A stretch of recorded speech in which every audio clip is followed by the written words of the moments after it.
Iya, selamat malam Bapak Ibu serta saudara-saudari sekalian. Waktu sudah menunjukkan pukul 7:01 dan juga pemandu renungan kita sudah hadir dalam kesempatan ini. Pak Ibu sudah hadir. Namun sebelum kita melangkah lebih jauh, di mana malam hari ini kita akan merenungkan firman Tuhan dengan tema Hana di Bait Allah dari Lukas 2 ayat 36 sampai dengan 38. Kita akan mengangkat sebuah pujian pembuka yang diambil dari NKB 154 berjudul Setialah Setialah. NKB 154 akan menjadi pujian pembuka kita.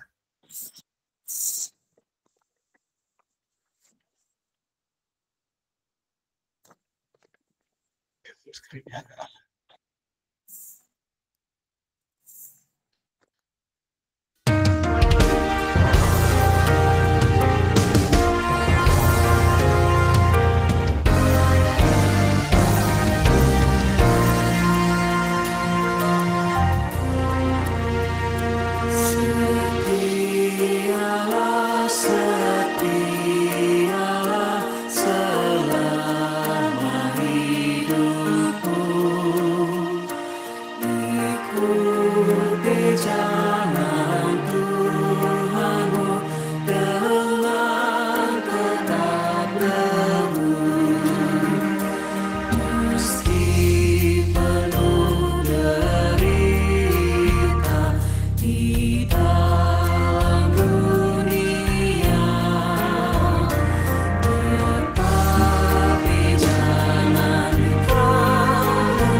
untuk selanjutnya doa buka dan pembacaan renungan saya serahkan kepada Pak Yas.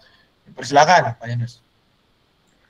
Baik Bapak Ibu serta saudara-saudari, juga rekan-rekan remaja yang dikasihi Tuhan, marilah kita berdoa sebelum kita masuk ke dalam renungan. Mari kita berdoa. Bapa yang Maha Baik, kami ucap syukur atas penyertaan-Mu di tengah liburan kami ini Tuhan. Malam ini kami boleh bersama-sama untuk bersekutu bersama-sama dengan rekan kami. Yalah Tuhan sertai kami, mampukan kami untuk menyampaikan firman-Mu. Juga bersihkan kami masing-masing biarlah boleh mengatakan firman-Mu seturut dengan kehendak-Mu. Kami serahkan semuanya dalam kasih penyertaan Tuhan saja. Di dalam nama Tuhan kami Yesus Kristus kami berdoa mengucap syukur. Amin. Baik Bapak Ibu, kita akan membaca dari Lukas 2 ayat 36 sampai 38. Lukas 2 ayat 36 sampai 38. Saya membacakan untuk Bapak Ibu saudara-saudari sekalian. Ada pula seorang nabiah bernama Hana, anak perempuan Fanuel dari suku Asher. Sesudah kawin, ia hidup bersama suaminya 7 tahun lamanya. Lalu menjanda sampai berumur 84 tahun. Ia tidak pernah meninggalkan bait Allah dan siang malam beribadah dengan berpuasa dan berdoa. Pada saat itu, juga ia mendekat dan mengucap syukur kepada Allah. Ia berbicara tentang anak itu kepada semua orang yang menantikan pembebasan untuk Yerusalem. Demikianlah sabda Tuhan. Bapak Ibu, saudara-saudari yang terkasih dalam Tuhan Yesus Kristus, kalau kita membaca Alkitab, kita akan mendapati bahwa ada wanita yang bernama Hana, ada dua, yang satu yaitu di Perjanjian Lama, yang kedua di Perjanjian Baru yang di dalam Lukas ini. Di dalam Perjanjian Lama, di mana Hana itu merupakan istri dari Elkana. Di dalam 1 Samuel, kita bisa membaca itu,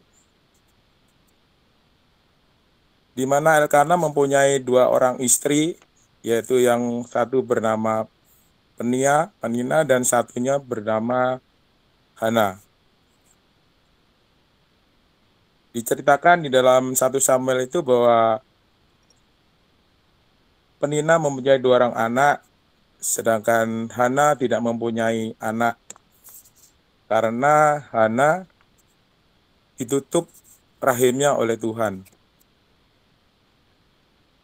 Kesehariannya Hana merasa tidak berguna karena dia tidak mempunyai anak, sehingga hidupnya seakan-akan tidak berguna. Tetapi Hana mempunyai sifat di mana dia sering kali beribadah di bait Allah dan mencurahkan hatinya, berkeluh kesah dengan nasibnya yang dialami. Hana bernasar bahwa seandainya Tuhan mau memberikan keturunan, maka dia akan memberikan anak itu sebagai pelayan Tuhan. Dan Tuhan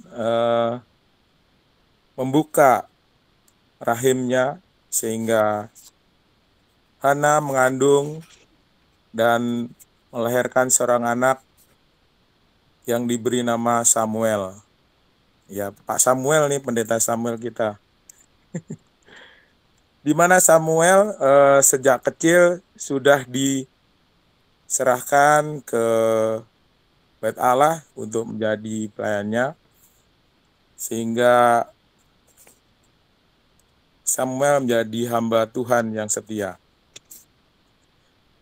Sedangkan di dalam Perjanjian Baru yang sudah kita baca tadi, di dalam Perjanjian Baru Hana itu adalah seorang nabiah, walaupun dia tidak terkenal seperti Nabi Elia, Nabi Musa, dan Hana itu anak perempuan dari Fanuel dari suku Asher.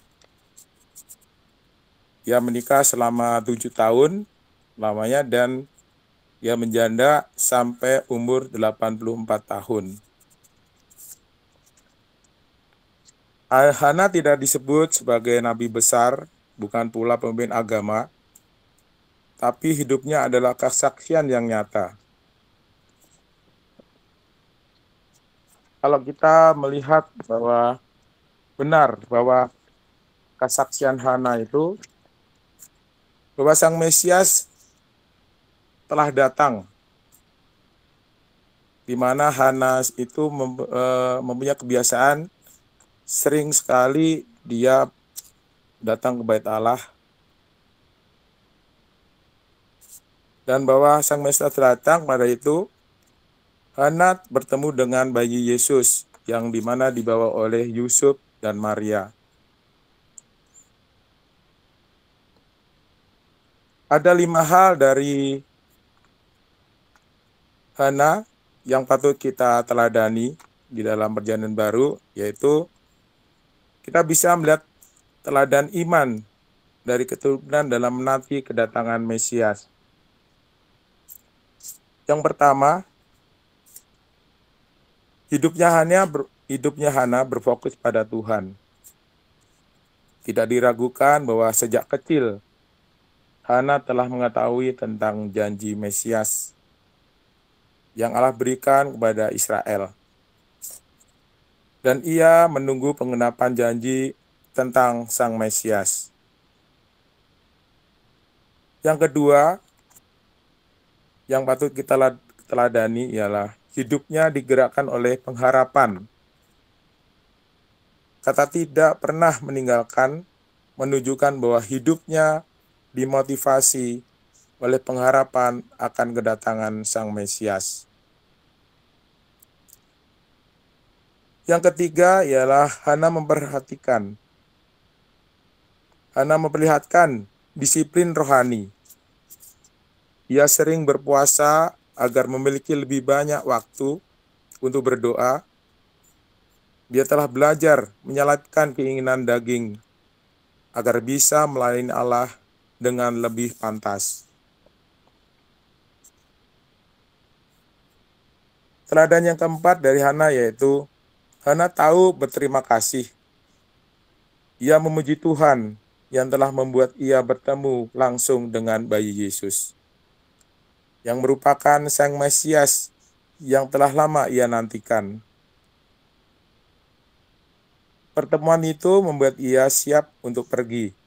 Artinya dia meninggal dalam damai sejahtera. Teladan yang kelima dari Hana yaitu adalah saksi.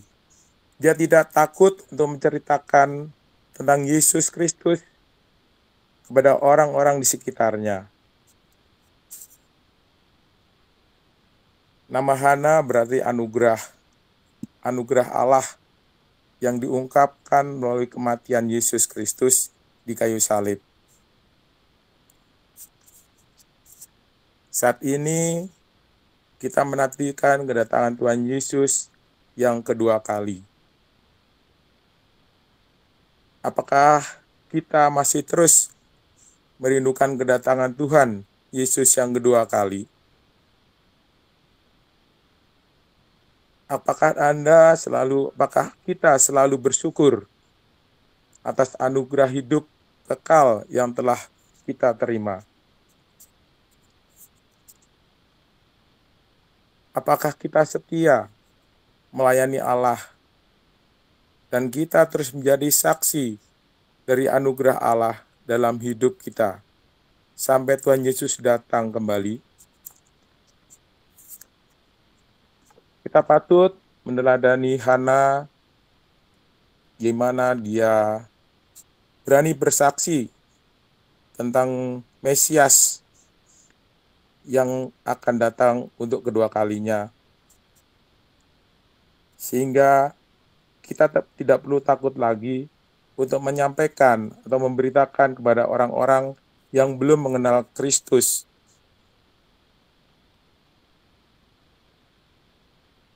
Teladanilah Hana yang tekun dan setia sampai akhir hidupnya.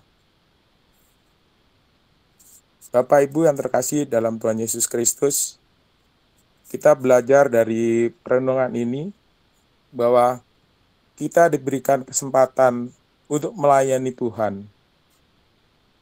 Tetapi seringkali kita lalai, kita tidak mentaati panggilannya.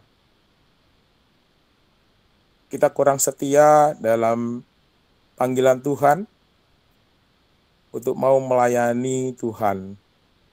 Sedangkan Tuhan sendiri sudah mau turun ke dunia untuk melayani kita.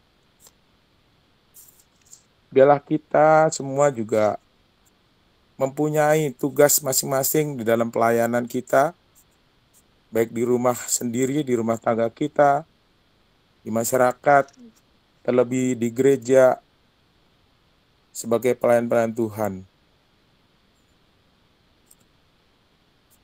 Untuk itu, biarlah renungan singkat ini boleh membawa kita semakin hari semakin tekun dalam kita melayani Tuhan, juga bersaksi sebagai hamba Tuhan. Kiranya Tuhan memampukan kita untuk selalu melayani Tuhan dengan tekun dan berdasarkan kasih. Tuhan Yesus memberkati pelayanan kita bersama. Amin. Baiklah Bapak Ibu, kita akan teduh sejenak sebelum masukin doa penutup, yaitu doa syafaat.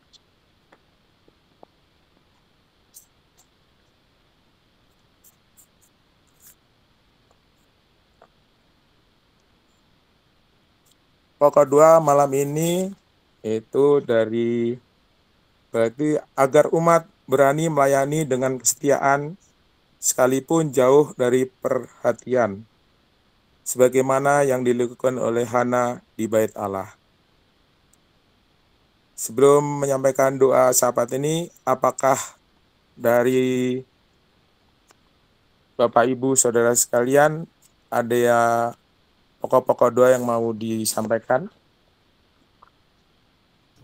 Silakan Bapak Ibu jika Anda menyampaikan pokok-pokok doa tambahan dapat membuka mic-nya atau menuliskan di kolom chat yang tersedia.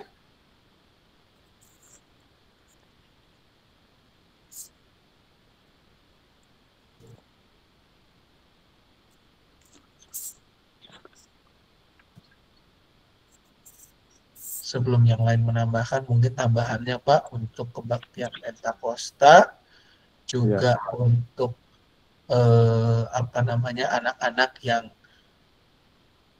anggaplah ujian akhir buat kenaikan, gitu ya gampangnya gitu Pak. Juga untuk yang acaranya korem itu Pak, ini ada di kolom chat. Ya Ci. YKA itu Pak? Ya, tanggal segitulah pokoknya Pak. Ada di Warta kayaknya. Yayasan Kanker ya? Ya itu, yang buat itulah Pak. Yayasan Kanker Bandung.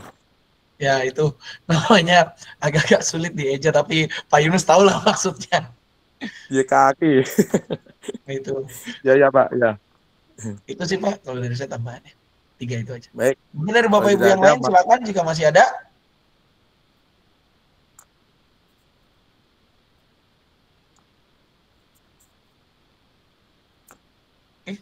Nggak ada Pak. Baik, Lanjut. kalau tidak ada, lanjut kita.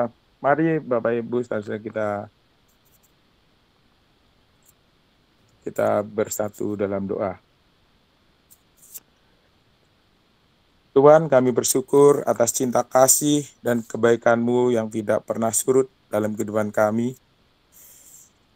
Ya Tuhan yang Maha Mulia, kami bersyukur atas gereja yang telah Engkau dirikan dan panggilan untuk melayani-Mu di dalamnya. Kami memohon agar Engkau memberkati setiap bagian dari pelayanan gereja ini. Berkati para pendeta, pemimpin gereja, dan para pelayan, agar mereka diberikan kebijaksanaan, kasih, dan keteladanan dalam melayani jemaat. Berikanlah kekuatan bagi mereka untuk membimbing dan memberkati umat-Mu, Tuhan. Bimbing kami sebagai jemaat untuk tetap setia dalam mendukung pelayanan gereja dan menjadi alat bagi kebaikan dan pertumbuhan dan melayani sesama. Berikanlah hikmat-Mu pada setiap program pelayanan, sekolah minggu, kelompok doa, misi, dan setiap inisiatif pelayanan yang lainnya yang dilakukan oleh gereja-Mu ini. Kami juga berdoa untuk acara kebaktian Pentakosta yang akan dilakukan pada hari Minggu tanggal 8 Tuhan. Biarlah segala persiapan yang kami lakukan, Tuhan sendiri yang menyempurnakan. Biarlah juga semua panitia yang terlibat Engkau berikan kesehatan, juga kekuatan untuk menjalani setiap rangkaian acara yang akan kami lakukan. Kami juga berdoa untuk anak-anak kami yang saat ini sedang menjalani ujian akhir, Biarlah Tuhan sendiri yang memampukan. Tuhan sendiri yang memberikan hikmat kepada anak kami ini Tuhan, untuk dapat melalui setiap proses pembelajaran yang dilakukan, sehingga mendapatkan hasil yang terbaik. Dan bila saatnya nanti, anak-anak kami ini ingin melanjutkan pendidikan ke jenjang yang lebih tinggi, biarlah Tuhan sendiri yang menuntun dan memberkati mereka. Kami juga berdoa untuk rencana acara Korem yang akan berlangsung nanti Tuhan, yang di Yayasan Kanker Indonesia di Bandung. Biarlah setiap persiapan dan rencana yang sudah disusun, biar Tuhan sendiri yang menyempurnakan. Sehingga saatnya nanti perjalanan dari Curug sampai ke Bandung, Engkau sendiri yang menyertai, sehingga juga setiap acara yang dilakukan di Yayasan Kanker berjalan dengan baik dan lancar. Engkau juga berikan kesehatan di setiap yang terlibat dalam acara tersebut. Semoga segala sesuatu yang kami lakukan membawa kemuliaan bagi nama-Mu. Kami bersatu di dalam doa ini Tuhan. Kiranya Tuhan memampukan untuk menyampaikan kasih-Mu kepada semua orang. Dalam nama Yesus kami berdoa dan mengucap syukur. Amin.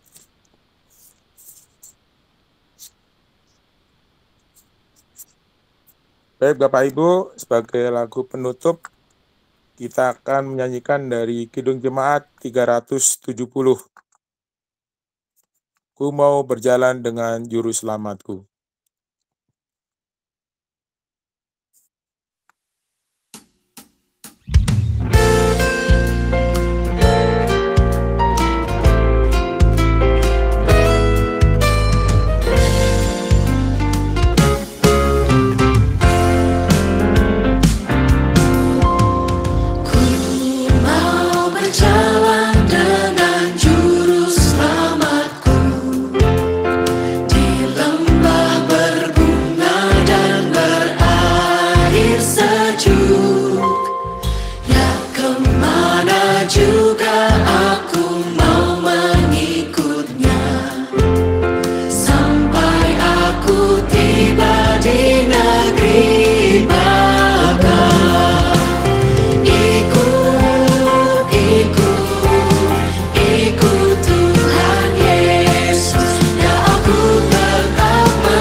Bila ku dibimbing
Baik, silakan lagi kepada Pak Sam.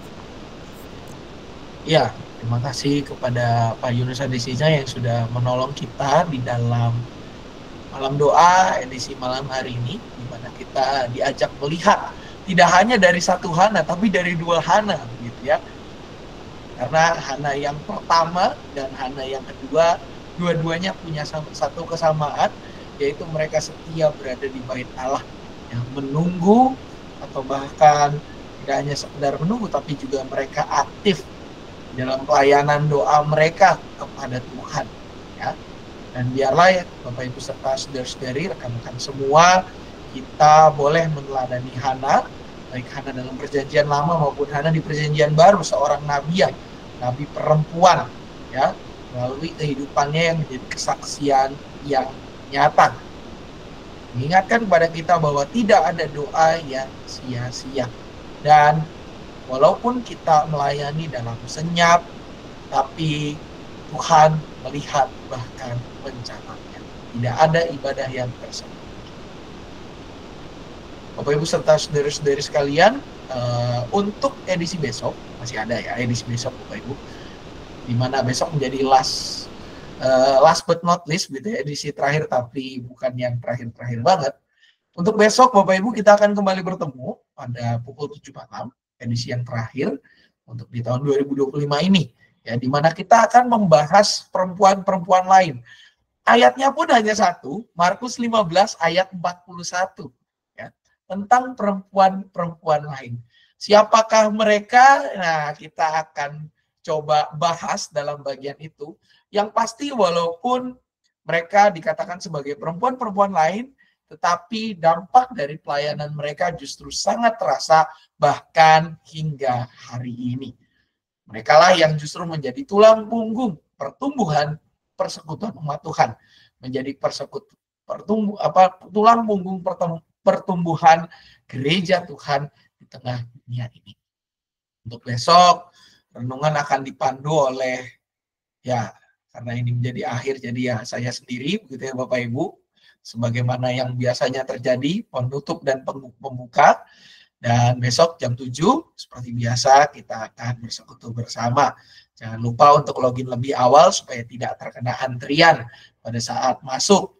Ya, tayangan ulang dari seluruh kegiatan MDJP dapat Bapak Ibu saksikan dalam playlist yang ada di YouTube GKI Cicurug. Jangan lupa juga untuk dipencet like-nya, maupun bahkan mengklik video-video yang lain, membagikan video-video lain yang ada di kanal YouTube GKI Cicurug. Ya. Dan juga Bapak Ibu serta saudara-saudari, ya, seperti yang biasa diingatkan, jangan lupa tanggal 8 amplop persembahan syukur tahunan mohon dikumpulkan, ya, di mana pemanfaatannya Bapak Ibu bisa baca sendiri di sana. Ya. Ada beberapa hal yang menjadi tujuan dari pengumpulan dana kita. Yang pasti seluruh tujuan ini adalah untuk kepentingan pelayanan kita bersama. Dari kita untuk kita bersama. Jangan lupa juga Bapak Ibu Saudari untuk mendoakan baik anak-anak yang sedang magang pelayanan katekisasi maupun juga yang akan membaptiskan anaknya yang akan dibaptis pada tanggal 15 nanti. Untuk CD-nya nanti akan diinfokan kemudian, ya, masih di bulan Juli kalau untuk CD. Dan untuk pendaftaran katekisasi yang baru, Bapak Ibu serta saudara-saudari sekalian sudah dibuka. Bapak Ibu bisa mengambil formulir pendaftaran di kantor tata usaha. Jangan lupa juga besok Bapak Ibu, hari Minggu ada pelayanan kesehatan, ya. Mohon maaf, ini tanggalnya salah, harusnya 8 Juni begitu ya, bulannya salah. Ya, tanggal 8 Juni mulai pukul 8.30. Dan diingatkan Bapak Ibu berkaitan dengan ibadah Pentakosta tanggal 8 Juni, kita semua diharapkan menggunakan baju bernuansa atau berwarna merah. Mau baju daerah, baju tidak daerah, atau baju yang sejenis itu, yang penting warna basicnya adalah merah. Merah muda kek, merah tua kek, pokoknya basicnya merah. Begitu ya. Basicnya merah, warna dasarnya merah, bernuansa merah. Ya. Karena apa? Karena Bapak Ibu serta saudara-saudari sekalian, Ingat, Pentakosta itu warna liturgisnya merah, melambangkan keberanian kita untuk menjadi saksi daripada kebenaran firman Tuhan. Jadi jangan lupa, dari anak-anaknya sampai dengan lansianya, baik remaja maupun pemuda, semua menggunakan baju edisi kostum berwarna dasar merah pada hari Minggu, tanggal 8 Juni, sebelah atas, tanggal 8 Juni 2025, ya Bapak Ibu Saudari. Dan juga jangan lupa amplop persembahan syukur tahunannya dibawa, mulai dari anak-anak sampai dengan lansia. Juga Bapak Ibu mengingatkan untuk persiapan guru sekolah minggu, rekan-rekan guru sekolah minggu, mohon mengingat jadwalnya bahwa persiapan guru sekolah minggu akan dilaksanakan tanggal 8 Juni, hari Minggu jam 7 malam. Itu saja yang bisa disampaikan pada kesempatan ini. Informasi lebih lanjut dapat Bapak Ibu semua baca di dalam Warta Jemaat GKI Cicurug, termasuk juga untuk pokok-pokok doa kita. Kiranya kegiatan kita hari ini menjadi berkat untuk kita semua. Sampai ketemu besok malam, dan Tuhan memberkati pelayanan serta kehidupan kita bersama. Selamat melanjutkan aktivitas. Selamat malam semuanya. Selamat malam. Selamat malam semuanya. Tuhan berkati. Tuhan berkati.